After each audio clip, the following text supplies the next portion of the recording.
अमां सां त मी टीवीअ में मौजूदु आहे मुख़्तियार चनू।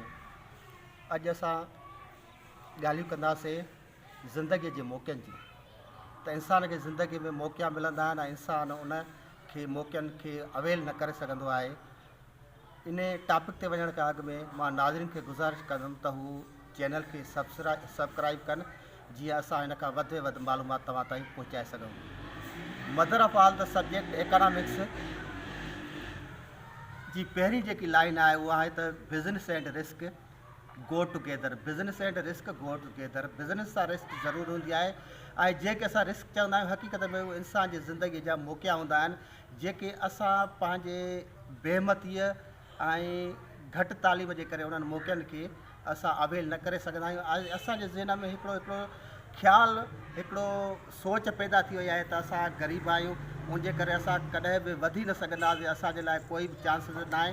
पर तव्हां फितरत जे उसूलनि खे ॾिसंदव त ज़िंदगीअ में मौक़ा तव्हांजा हर माण्हू जे लाइ ज़िंदगी में मौक़ा हूंदा आहिनि, पर जेके ज़हीन माण्हू हूंदा आहिनि उहे मौक़े खे अवेल करे सघंदा आहिनि ऐं जेके माण्हू मायूस हूंदा आहिनि, नफ़्सियाती तौर ते कमज़ोर हूंदा आहिनि, उहे मौक़नि खे माना अवेल न करे सघंदा आहिनि। त मां तव्हां सां हिकिड़ो मिसाल, हिकिड़ो जेको आहे एग्ज़ाम्पल, हिकिड़ी जेकी कहाणी तव्हां सां शेयर कंदुमि। तव्हां कहाणीअ खे ॾिसो त उनखे सम्झण जी कोशिशि कयो। अॼु असां जेकी ॻाल्हि कंदासीं उहा कंदासीं हिकु मछेर जी। मछू जेको पकड़ींदो आहे, हिकु मछेर हुयो, उहो मछू पकड़ींदो हुयो ऐं उन मछू पकड़े ईंदो दरिया तां, उहे खपाए करे उन मां पंहिंजे ॿारनि जे पेट गुज़र लाइ अटो वठंदो, काठियूं वठंदो, गिहु वठंदो, जेको वठंदो उन जी रोज़ जी किरत वेंदी, दरिया ते वेंदो, ॼार हणंदो, जेकी मछी ईंदी शहर में खणी ईंदो ऐं उन मां उहे घर जूं ज़रूरतूं खणी घर वेंदो हुयो। हिकु ॾींहुं हू दरिया जे किनारे ते वियो, हुन ॼार हयो, कलाक सवा खां पोइ ॼार खे कढियईं त ॼार ख़ाली मिलियो। उनखां पोइ ॿियो दफ़ो ॼार हयो, ॼार ख़ाली मिलियो। ईअं मुसलसिल ॼार हुन में हणंदो रहियो, पर का बि बची हुन में न फाथी ऐं सिज जेको आहे ओलह खां टुॿी हण ते हुयो ऐं हिन जो हर जेके ज़हन में ख़्यालु हुयो उहो पंहिंजे घर ॾे हुयो त जेकॾहिं मां मछी न खणी ईंदो त मुंहिंजा जेके ॿार आहिनि उहे बुख ते मरी वेंदा। ऐं जॾहिं सिजु लहण वारो थियो, हिन जी मायूसी अञा बि वधी ऐं हिन छा कयो, हिन चयो त जेकॾहिं मां ख़ाली हथे घर वेंदुमि त ॿार जेके मुंहिंजा घरवारा जेके इंतज़ार में आहिनि त बाबो ईंदो, उहो मछी पकड़े ॾींदो त असां पचाईंदासीं। उहो एतमाद बि उन्हनि जो किरी पवंदो। पोइ हुन छा कयो त अॼोकी राति हुन दरिया जे किनारे ते गुज़ारण जो सोचियो ऐं फ़ैसिलो कयो। हुन चयो त सुबुह सां बिस्मिल्लाह करे ॼार हणंदुमि ऐं जेकी मछी फासंदी उहा घर खणी वेंदुमि। हू ज़रूरु राति हुई, जंगली जानवर हुया। हुन चयो त कंहिं महफ़ूज़ जाइ ते राति गुज़ारिजे।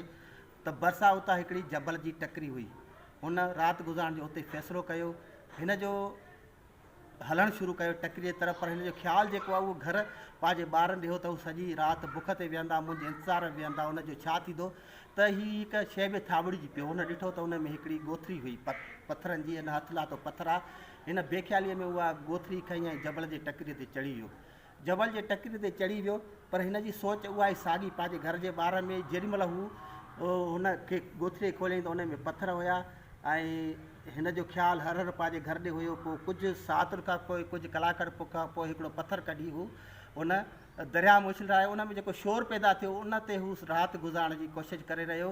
ईअं मुसलसिल कलाक ॾेढ खां पोइ हू हुन में जेको आहे पथर उछलींदो रहियो, पथर उछलींदो रहियो।